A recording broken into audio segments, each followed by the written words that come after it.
found that nothing in life is worthwhile unless you take risks. Nothing. Nelson Mandela said, "There is no passion to be found playing small and settling for a life that's less than the one you're capable of living." Now, I'm sure in your experiences in school and applying to college and picking your major and deciding what you want to do with life, I'm sure people have told you to make sure you have something to fall back on. Make sure you got something to fall back on, honey. But I never understood that concept, having something to fall back on. If I'm going to fall, I don't want to fall back on anything. I want to fall forward. I figure at least this way I'll see what I'm going to hit. Without consistency, you'll never finish. So do what you feel passionate about. Take chances. Don't be afraid to fail. There's an old IQ test, was 9 dots, and you had to draw 5 lines with a pencil within these 9 dots without lifting the pencil. The only way to do it was to go outside the box. Don't be afraid to think outside the box. Don't be afraid to fail big, to dream big. But remember, dreams without goals are just dreams. Reggie Jackson struck out 2,600 times in his career, the most in the history of baseball. But you don't hear about the strikeouts. People remember the home runs. Fall forward. Thomas Edison conducted 1,000 failed experiments. Did you know that? I didn't know that. Because the 1,001st was the light bulb. Fall forward. Every failed experiment is one step closer to success. You've got to take risks, and I'm sure you've probably heard that before, but I want to talk to you about why that's so important. You will fail at some point in your life. Accept it. You will lose. You will embarrass yourself. You will suck at something. There's no doubt about it. And I know that's probably not a traditional message for a graduation ceremony, but hey, I'm telling you, embrace it, because it's inevitable. In the acting business, you fail all the time. Early on in my career, I auditioned for a part in a Broadway musical. Perfect role for me, I thought, except for the fact that I can't sing.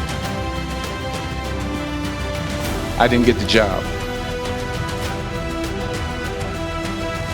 But here's the thing. I didn't quit. I didn't fall back. I walked out of there to prepare for the next audition, and the next audition, and the next audition. I prayed. I prayed. And I prayed. But I continued to fail, and fail, and fail. But it didn't matter, because you know what?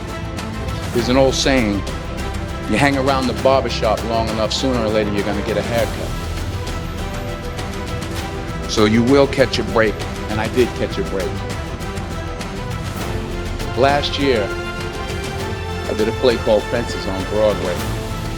But here's the kicker. It was at the Court Theater.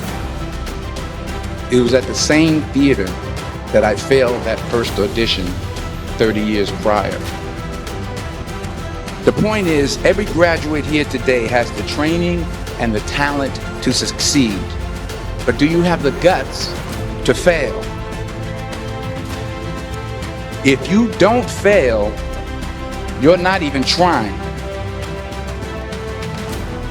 I'll say it again. If you don't fail, you're not even trying. To get something you never had, you have to do something you never did. So imagine you're on your deathbed, and standing around your deathbed are the ghosts representing your unfulfilled potential. The ghost of the ideas you never acted on. The ghost of the talents you didn't use. And they're standing around your bed, angry, disappointed, and upset. They say, we came to you because you could have brought us to life, they say. And now we have to go to the grave together. So I ask you today, how many ghosts are going to be around your bed when your time comes?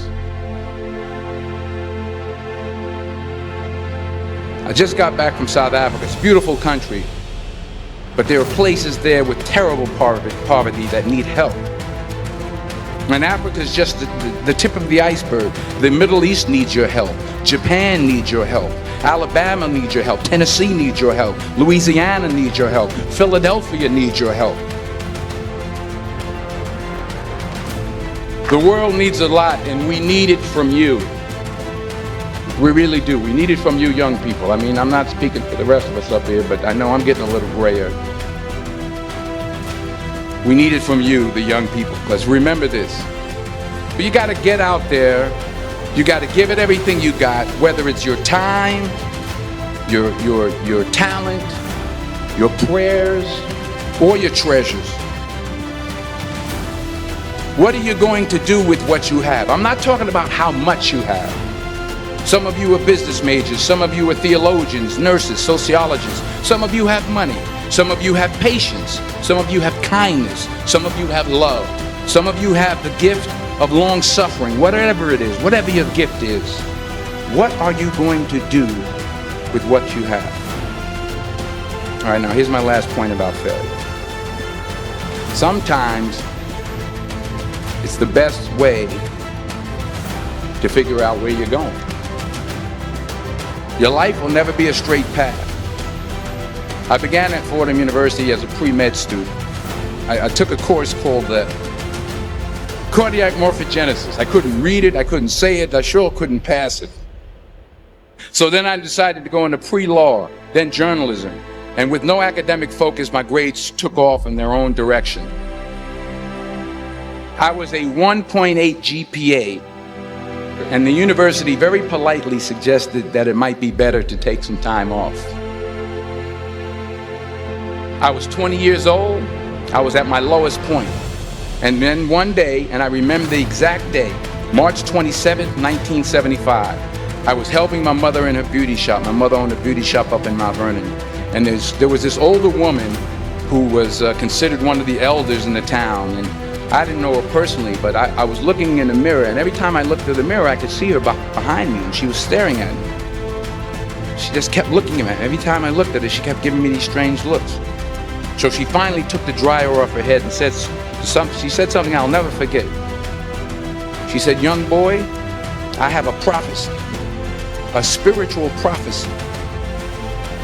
She said, "You are going to travel the world and speak to millions of people."